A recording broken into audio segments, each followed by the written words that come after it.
Hi, I'm Lisa Durden. I'm Tony Yates. Vinie Burrows. Malika Nzinga Franklin. You are watching. And you are watching. And you are watching. And you're watching the news with OB. That's my girl. Hey everyone, this is the News with OB. Today, the Real Sisters of the Diaspora Film Festival is celebrating its 20th anniversary by honoring women of color in film who by their work epitomize black girl magic. Hi Ms. Butts, it's such an honor to meet you. Before today, I looked up a lot about you and I watched a lot of interviews, and I can't but congratulate you on 20 years of celebrating the Real Sisters Awards.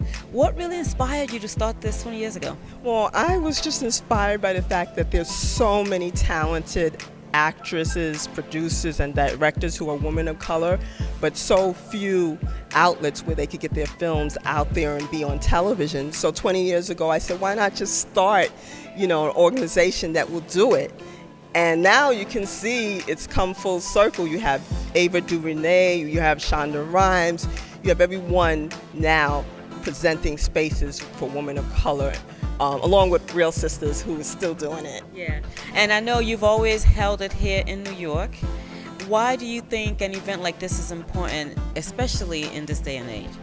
I think it's important that we keep doing our own productions and shows and spaces where we could tell our stories authentically the way we want to.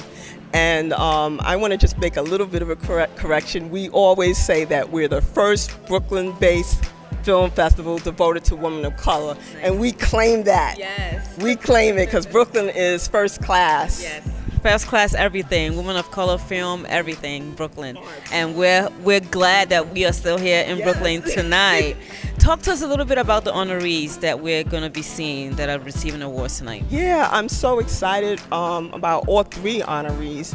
We have Nicole Beharie from Sleepy Hollow and 42, and she's just a wonderful actress who stayed true to who she is.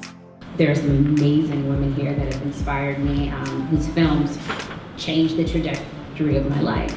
To see those faces and realize, oh, I can do that, or we can be that. I just want to be a voice to the spectacular, the mundane, the existential, the ratchet, because we're kind of like all of that, and I think that that's okay. So we want to talk real quick about why an event like this is important in our community. Oh, it's so important because there are so many creative and opinionated voices that don't get the outlet and aren't getting the love and respect. And here we're in this place where we count and we're celebrating each other. It's really beautiful. And so I became more interested in you as a overarching talent, not just acting, but overarching talent. To say yes to host something is really hard for us to get. So thank you, you deserve it. And clap for her again, this is great. As well as Tamara Tunie, she's done so many films, and Law and Order, we got to see her every day for years. I love Law and Order. Yeah, so she's just like a role model and inspiration to me personally. But in addition to that, these are actresses who are giving back to the community. Plan with purpose, prepare with prayer, proceed with positivity, and pursue with persistence. That's from an old African proverb. Quitters never win, and winners never quit. That's from me. Thank you, everybody. Well, I think it's wonderful that we are able to acknowledge and recognize the work that we do. And I think it's important that we raise each other up more so even than people outside the community. I think that's what's really important about this kind of organization and organizations like it. Third honoree I know personally, oh my God. Vinie Burrows is a legend. She's a legend. I can't wait to New York. She definitely is. Her work spans, decades, and her peers revere a lot of her work. So, how were you able to get her? And she's 93 years old. She was just in Midnight Summer's Dream in Central Park. She's in the film you're going to see tonight. So she's doing 93 good. I want to do it like Vinie. But more than that, she's had a personal connection to African Voices, the magazine that I publish, and Real Sisters.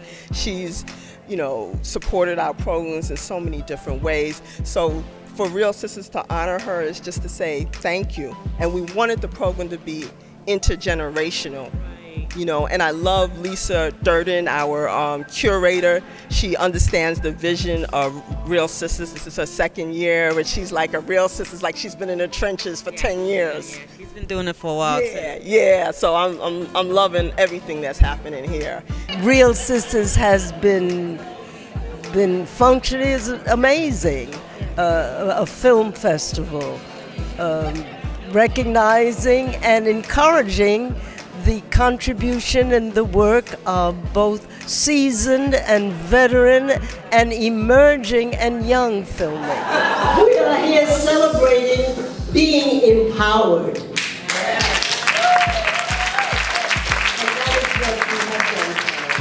I'm so happy to receive your Hattie McDaniels Award, and so very, very proud that the distinguished playwright J.E. Franklin is presenting me with it.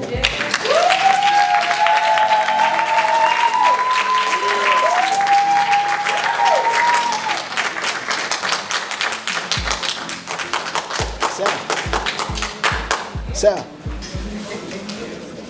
Oh, it is so beautiful. Vinie Burrows. Real. R-E-E-L. But meaning R-E-A-L. Real, who empowers us with our African voices.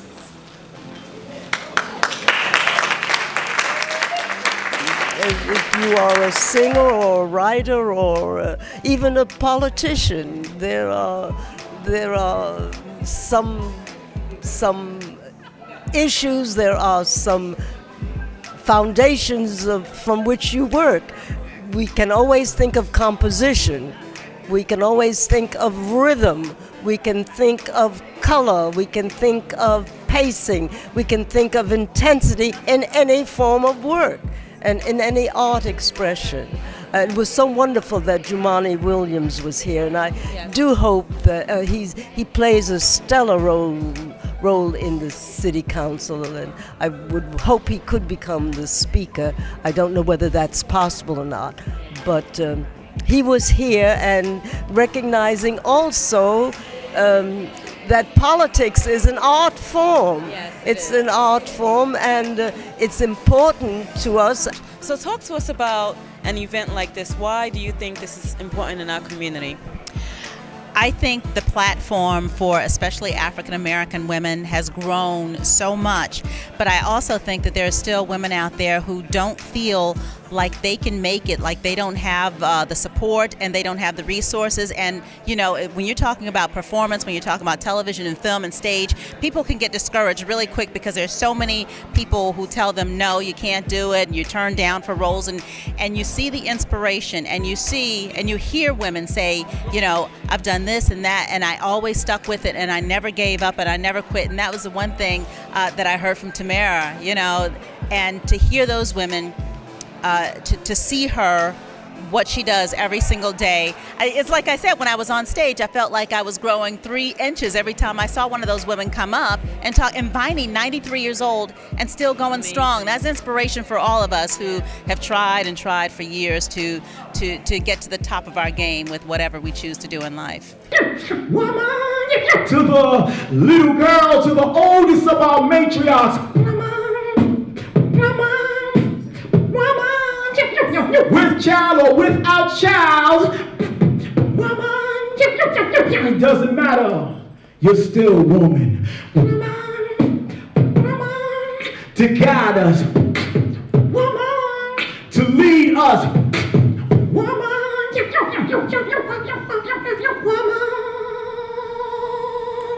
We salute you. So talk to us about an event like this and the importance of it in our community. Yes, Real Sisters is a film festival, so you don't necessarily make an award ceremony a priority. However, a couple of things happen. We look at film festivals as a celebratory thing. You're there to see feature films by independent filmmakers, women, especially of color. And what better way to do what you would call a pre-festival event to kick off the festival, to get people excited and inspired about women in film, but to honor women in film.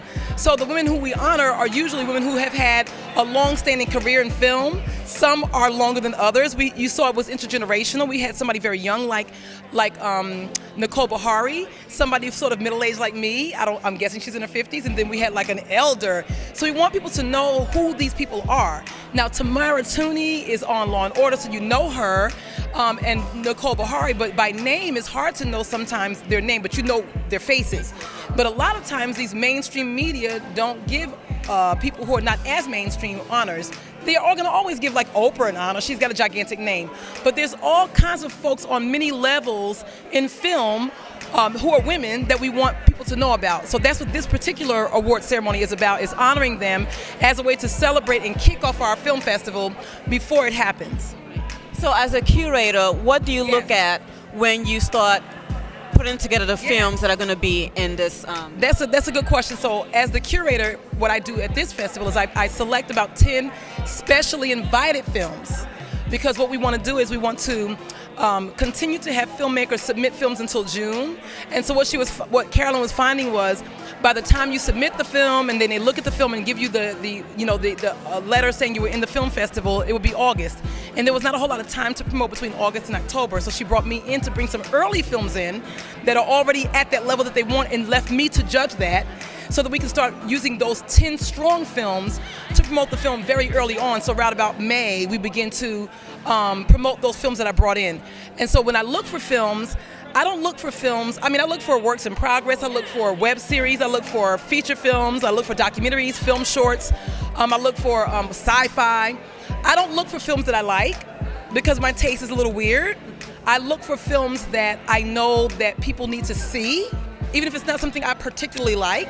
And there have been films I didn't like, I won't name who they are, but I'm like, I don't like the film, but it's well produced, it's something that's different, and no one's gonna see this in other film festivals like Urban World and ABFF. They're very, very Hollywood. So I don't pick films that I find, some I like too.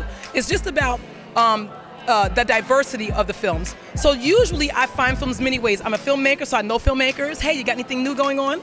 I know agents. Sometimes I'll say, hey, if you're an agent to an actor, are they in something new? Do you have a film you want to submit me? And then I'm just at festivals myself, and I might see something I like. I'm like, oh, I like that film. Oh, all right. And then I curate it. So I find films all kinds of ways. So talk to us about the film that we saw, that wonderful film that we saw. Talk to us a little bit. First of all, what inspired you to write or create them? Well, the film itself started out as a stage play with Vinie Burrows and another actor, Rod Bladell. They are amazing on stage, and the idea really was to immortalize them, I guess, but I didn't want to just film them on stage. I wanted to kind of create a whole story around the story. And so I got some friends together and some camera equipment and some actors and some food, and we filmed a short film. How long did it take you to put that together? From start to finish, I would say it took me about 2 years. This was my first film. I've never done anything like that. I wanted it to be as professional as I could make it.